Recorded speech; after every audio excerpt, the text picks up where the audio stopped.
my favorite bestie? It's your favorite caffeinated, medicated, and never hydrated nurse, Nurse John. And we are back once again to your favorite therapy podcast. I beg your pardon. I miss you, bestie. How are you doing? And I just want to tell you right now, if the only thing you've ever done today was wake up, take a breath, I am so proud of you. And if the only thing you've ever done today was sit down in the couch, sleep, I'm still so proud of you. Every small step is a progress.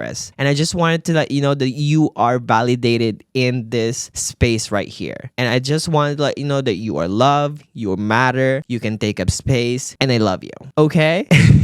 How are you doing? I hope you're doing well. I hope you've taken your medication. I hope you drink some water, you've eaten some food, done the things that you should be prioritizing doing. Okay? And if not, take your time, bestie. You have the control for yourself, but the most important thing is you realize what you need to do and what you need to prioritize. And always self-care and yourself first before anything else in the world. Okay? And since we are back with a new episode, this episode is going to spice your night, your day, your lunchtime, your break time, because this episode is all about hookup stories in a hospital, in healthcare. Are you ready for this, bestie? I am screaming!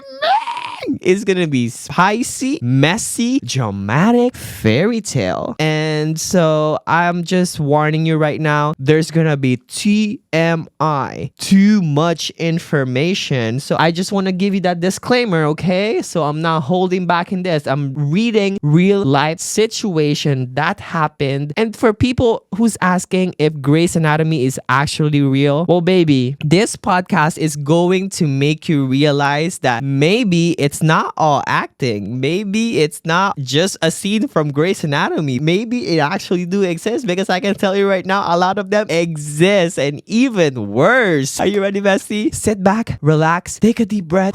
And a lot of this too might trigger you. So I just want to let you know, if you've ever experienced anything and it triggers some PTSD, trauma, pause, take a deep breath, come back to it, or don't come back to it. Okay? Because some of them are really messy. Messy to the point that you're just going to be like, oh my God, why does this even happen? And most importantly, you're going to be like, I beg your biggest pardon. That's all you're going to have to say. And so I just want to make sure that I'm caffeinated too. I'm staying caffeinated with my rice fuel.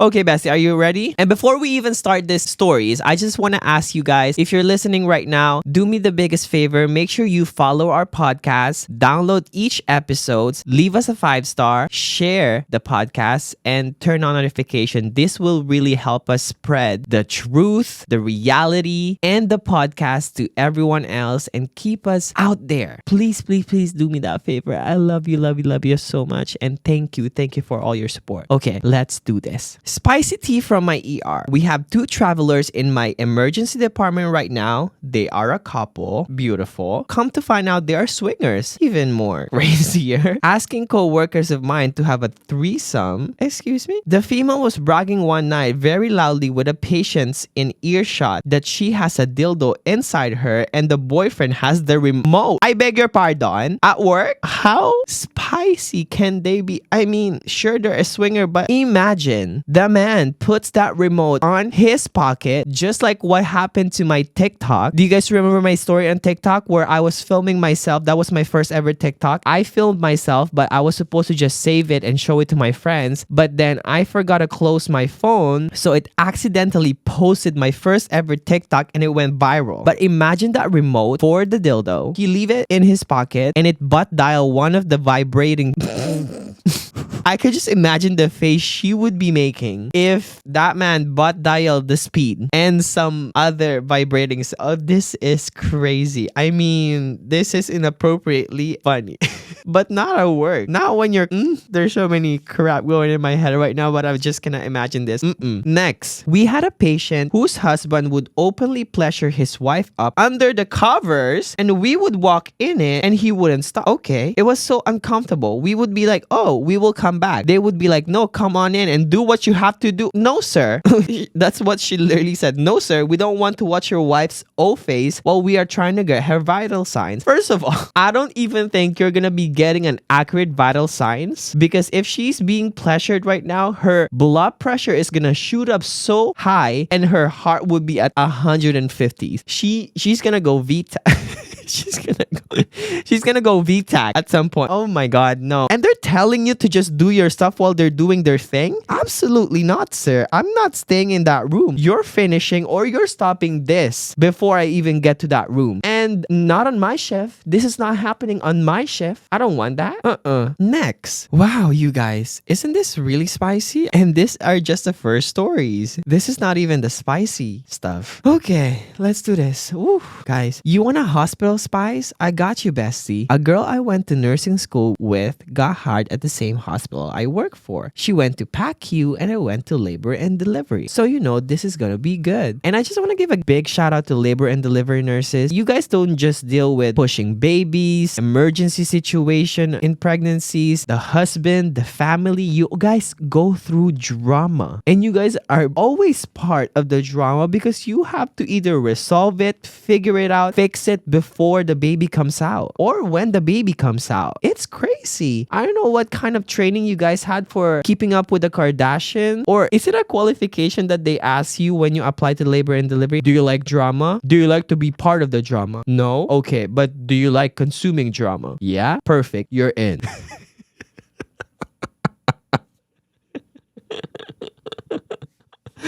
Because I have my labor and delivery friends, and whenever we go out, they're the people that we're waiting for the tea that we want to listen to for the next 4 hours while we're out. Because they have the juiciest, spiciest, craziest stories you could ever hear. Okay, one of the residents and her started hooking up, and of course, she told our nursing school group chat because she's messy. Oh, okay, exposed to the dog. I'm at work, and a woman comes in that's in labor and said she was waiting for her husband who works in the hospital. That's sweet. She said he told her he was rounding and he would be up as soon as he was done. This was their first kid, so it was a big moment. Aww. Well, turns out he was the resident that was hooking up with the chick from nursing school, and that's what was delaying his presence from the birth of his firstborn child. I beg your juiciest part on. He was cheating. Throw this man away. Expose this resident. Her wife was in labor and he was cheating on her with a nursing student. Babe. By the way, I forgot to mention that the PACU is on the 4th floor and the labor and delivery is on the 6th. So they were both doing their own kind of pushing just 2 floors above.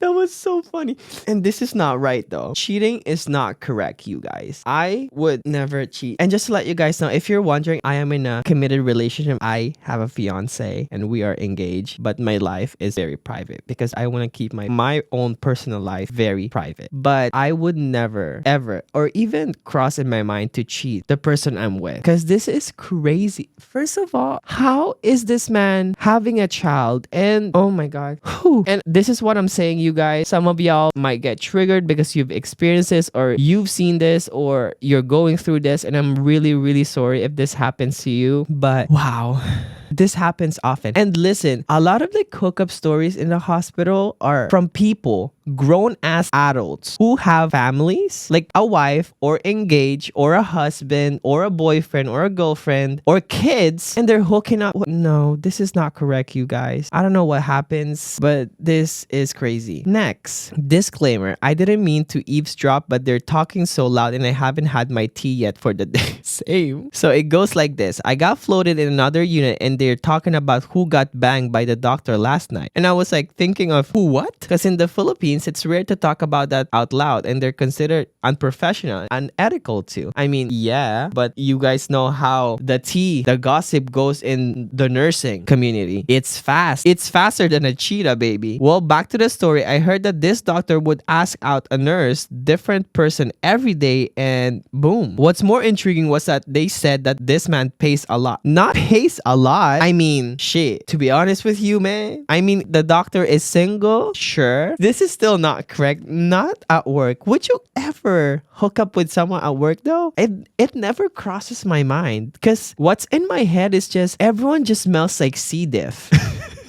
Like, why would I be attracted to someone smells like C? I mean, like, I'm not saying that we all smell like C diff, but just in my head, I was like, we're all disgusting when we're at work. We're wiping butts, we're picking up stuff, we're cleaning wounds and everything. Like, I could never. And I'm not.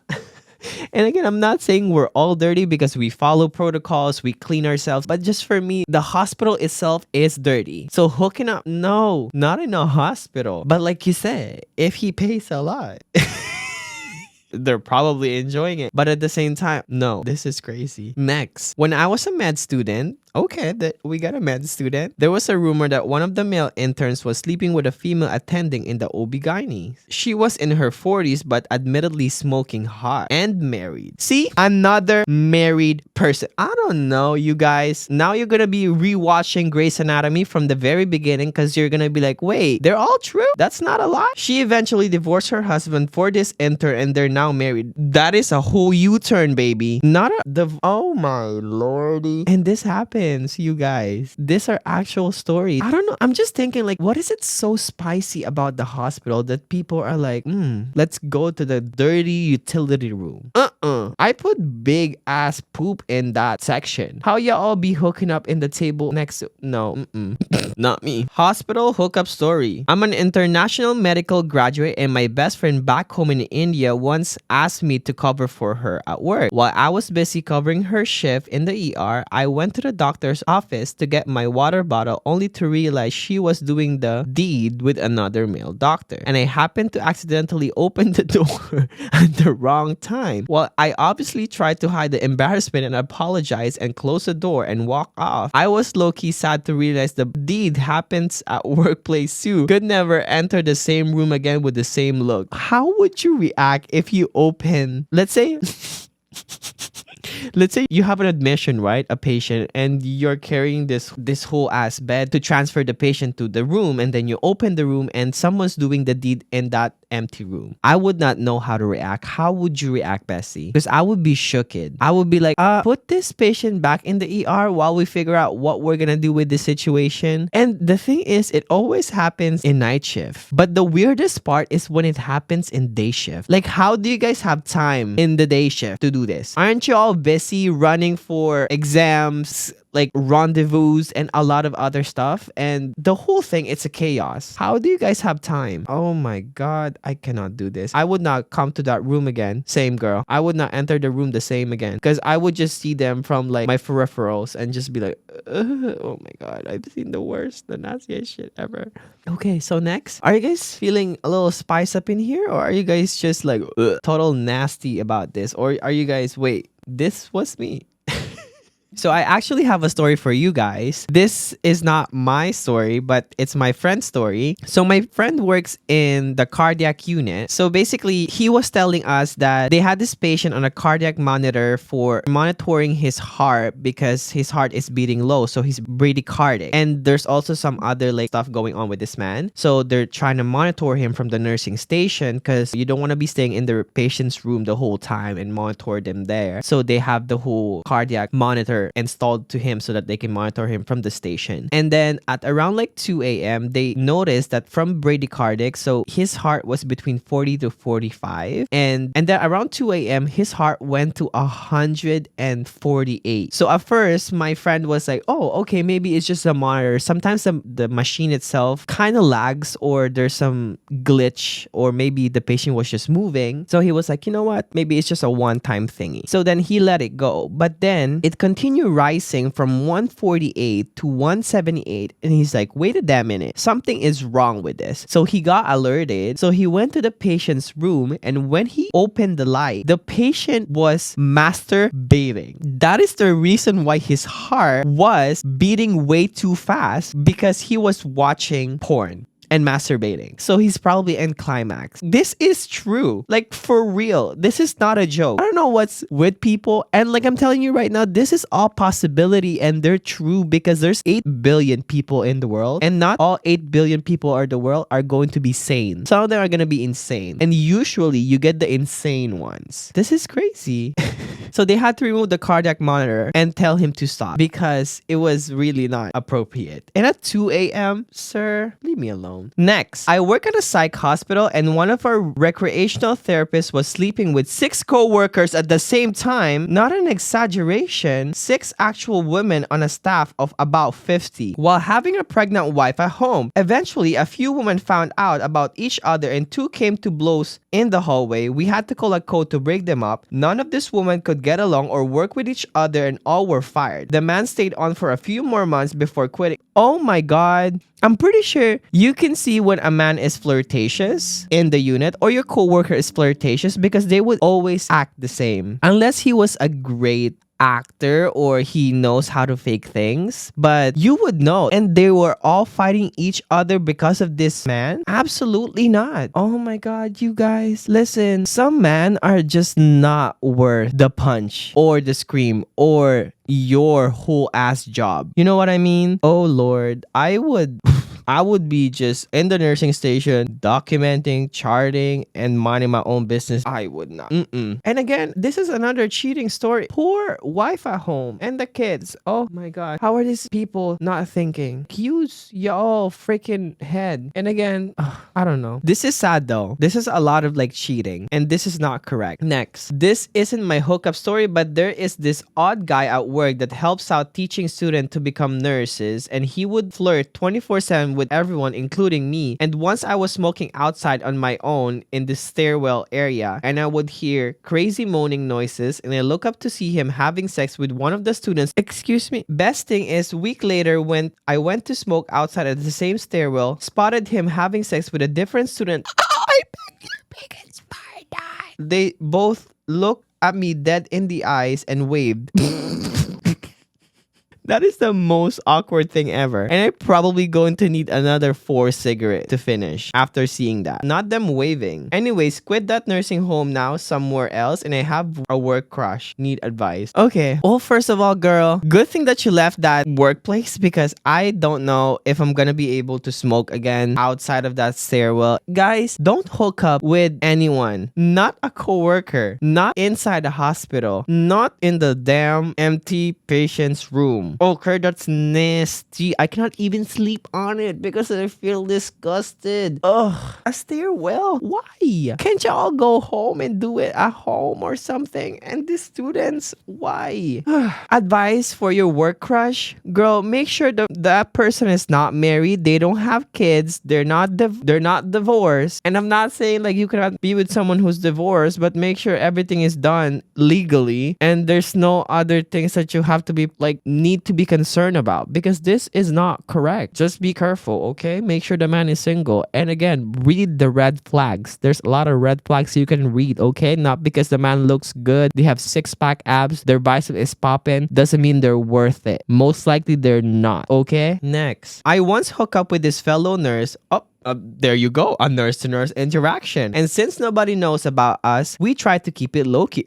Discreet? Okay, period. As you should, because again, we're trying to be professional and ethical and a lot of other things. During one night duty, oh, there you go, another night again. During one night duty, we decided to have a quickie in the nurse's lounge. Babe, not in the lounge. We eat there. We sleep there with the one double-deck bed. It was me, him, and 2 nurses. Hey, excuse me? I beg your pardon me? The doorknob was broken, but we lock it using the lock that has bolt and hinge. Smart? Okay, well, you should, because, you know, you don't want innocent people entering that damn lounge just for them to see things they don't want to be seeing. When we were almost at the finish line during doggy, we heard the door and someone was trying to open it, but since we thought it was locked, so he kept going, but then the door was pushed further to the point that the hinge almost came off, and for sure, with one more push, it'll completely open. We both jumped and separated. I quickly went up to the upper deck and pretended to be asleep. He opened the door and said, "Is the door broken?" As if nothing happened. You guys, this...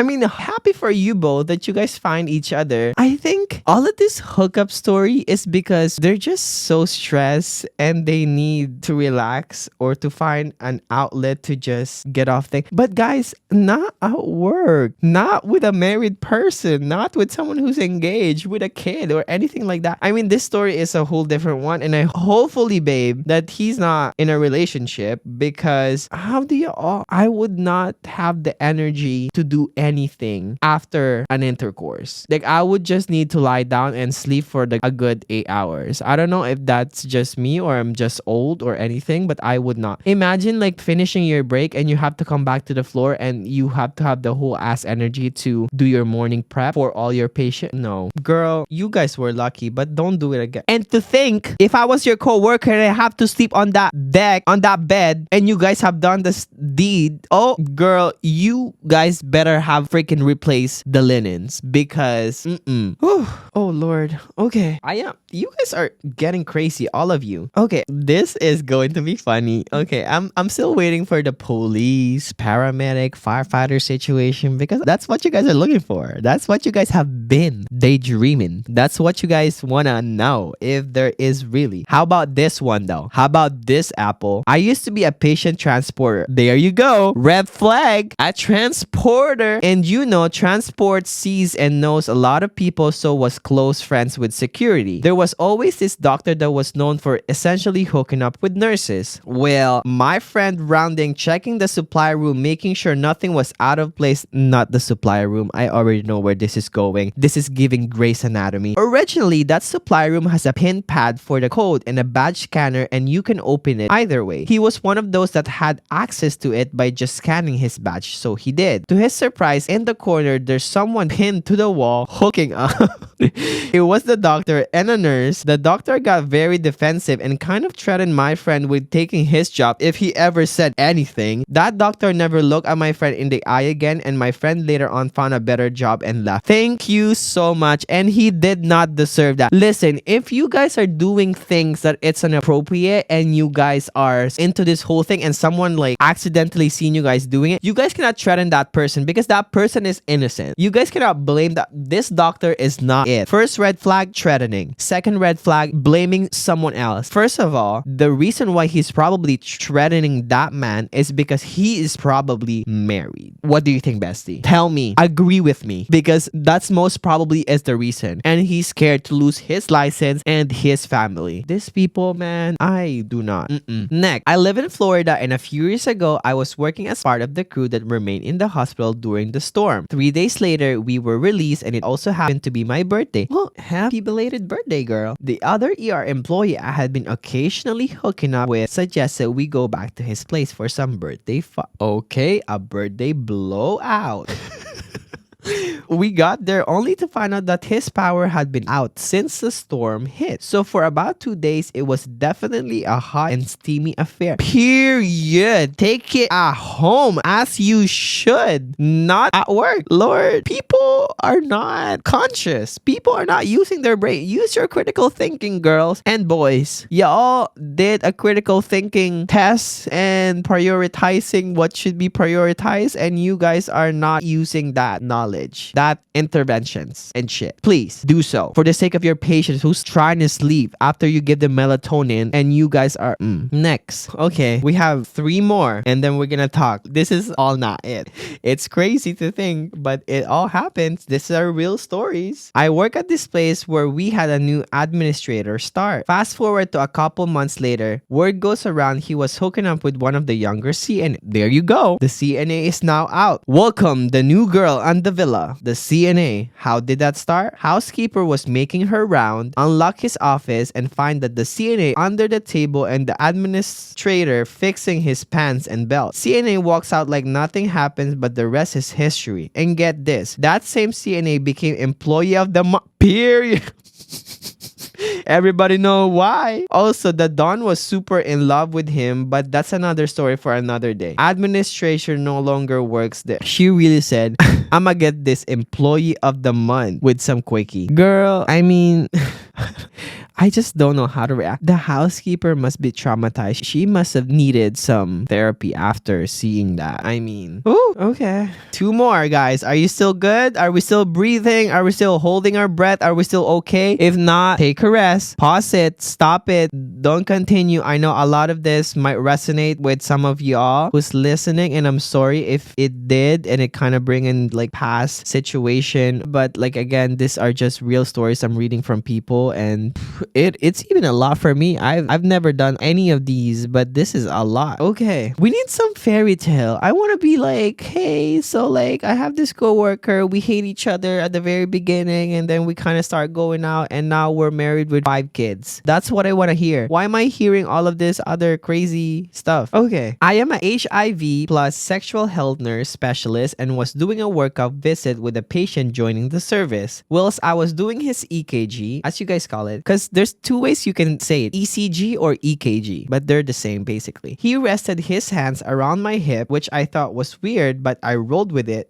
By the way, this guy was shredded and hot. Okay, just to point it out there. That's why he rolled with it. Anyway, want to skip a few. When I detached all the leads and was decontaminating the machine facing away from him so he could put his shirt back on, he sat to the edge of the exam table and pulled me in and onto him from behind so I could feel his hard on that had developed against my back. Isn't this assault, babe? This is harassment. 30 seconds later, I was examining his with my mouth, and a minute later, he was in me whilst I was in a said exam table. Babe, that was your patient. Moving on. You got your fun, okay? You've had your fun, babe. This is it. Oh, Lord. Whew.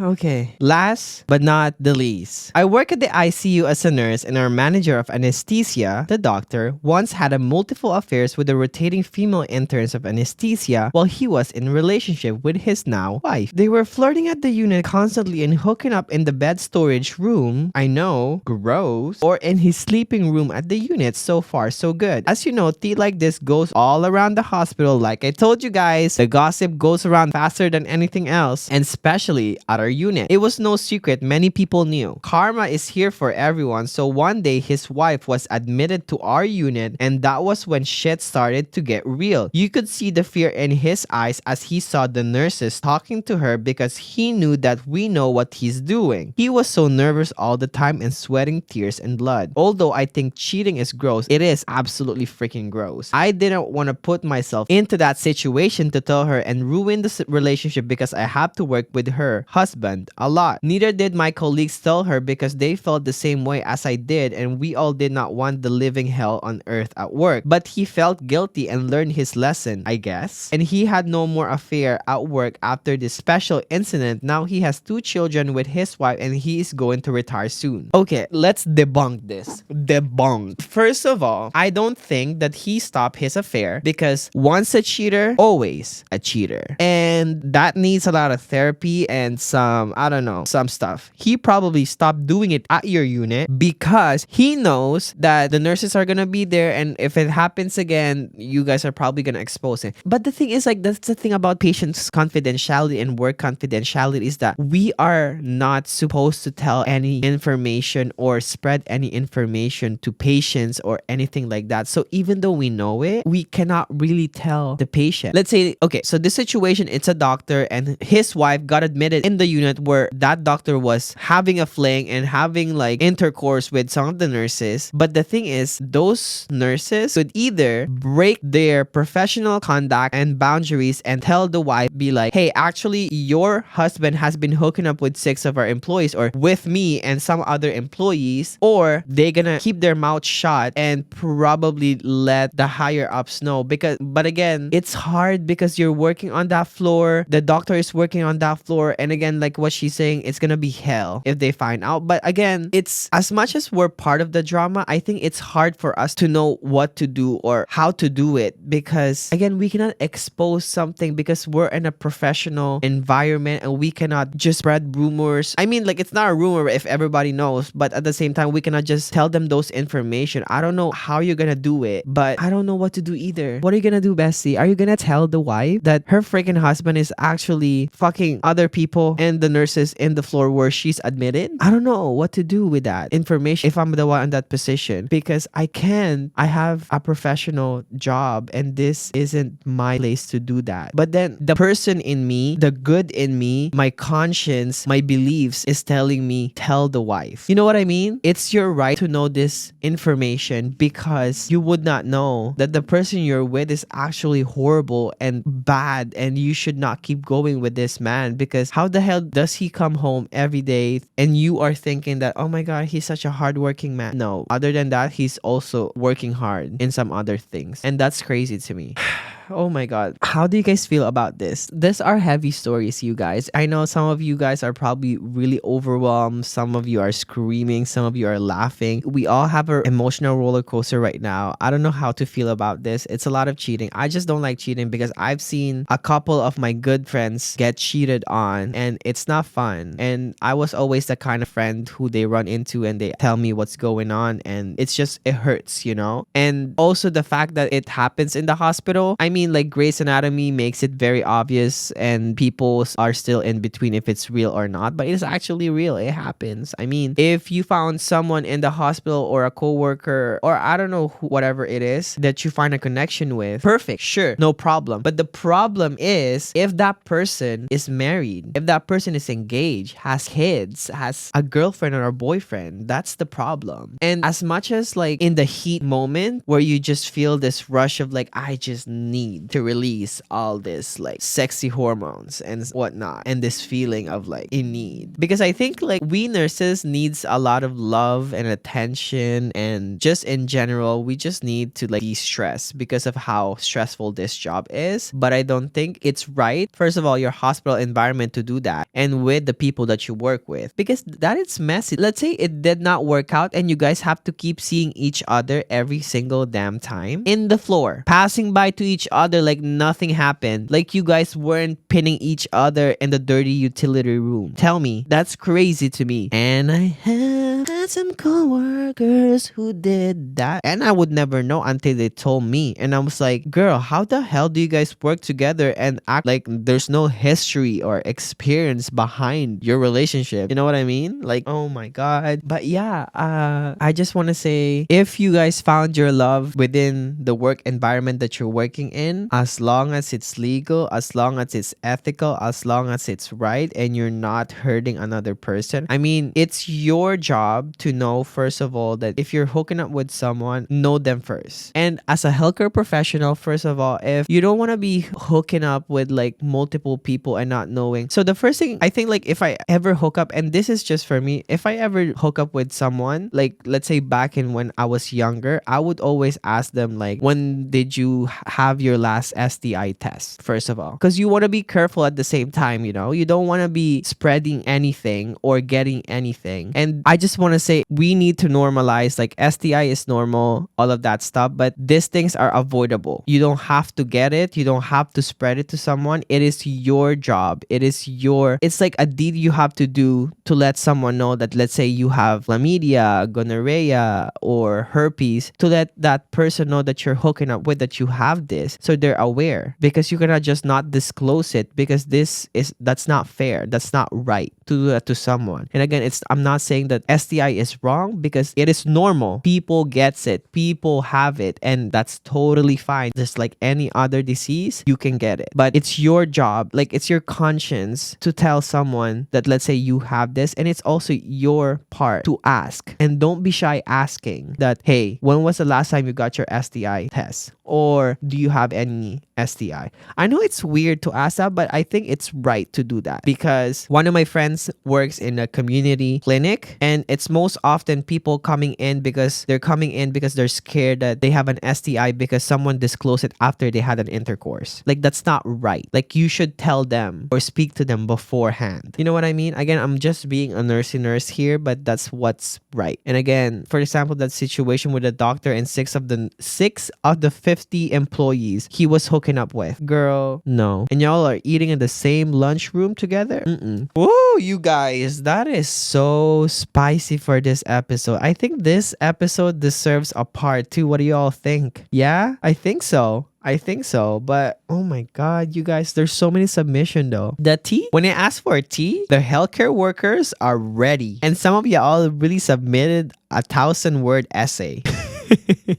And this is so crazy. Okay, well, thank you guys so much for listening to our episode, and I hope you are okay. I know this is a very heavy real life stories. If you laugh, if you had some fun, if you cry, if you scream, good. But if you have experienced this and felt some type of way, like sad, anxious, traumatized, I am really sorry that it happened to you, and I hope you're okay. Take some deep breaths and realize that whatever happened before happened, and we cannot really rewrite our past, but you can only do better in the future, and that's totally fine. And again, your past does not define who you are today. That's just part of you and your experience and what you're going to know and already correct in the future. And I just thought of this. I'm always going to leave you guys with a quotation at the very end of each podcast to just motivate you or give some light into something. And I just found this quotation somewhere in Instagram. It says, "It feels impossible to be a nurse sometimes. You're supposed to care, but not too much because that's crossing a line. You're supposed to want to work, but also balance work with the rest of your life and not work too much. You're supposed to ask help or speak up when struggling, but then criticize when you do. You're told to follow your dreams and your passion, but don't worry XYZ because those aren't real nursing job. If you call in sick, you're lazy, but if you show up mentally checked out, you're told to leave your personal life at home. When you fight for improvement to healthcare, you're told you're greedy or expecting too much, but when you can't deliver the care expected because of limited resources, you're a bad nurse. I'm tired of seeing nurses around the world having to do the impossible." And this really hits home for me because this is what a lot of us is experiencing right now. And I just want to say to every single nurses, you guys, I hate using this, but we are literally a real superhero. The real definition of superhero of what we do every single damn day to heal our community, to give back to our community, to do the job, to do something that we love, and we're not appreciated about it. And I hate that they use the word superhero to feed us crap and bullshit because that's what they think we are, that we can just do everything and anything and we can never get tired, we can never be mentally unstable, or we cannot suffer. But we are. I just want to let you know that you are doing an amazing job. Thank you so much for caring for our community, for saving lives, for making a difference every single day. And to all other healthcare workers, thank you guys for contributing, for helping heal everyone. And I am so sorry that we're all going through this. And I think the more we speak up, the more we bring out the word out there, the more we are being heard. That's why this podcast is made, because I want them to know every single thing that we're going through, that they don't want everyone, the public, to know. I love you so much. And again, please do me a favor, make sure you download this episode and the past episode, leave us a 5-star, and make sure you follow our podcast and turn on notification. I love you so much, and I will see you again next week for our next episode. I love you. Mwah.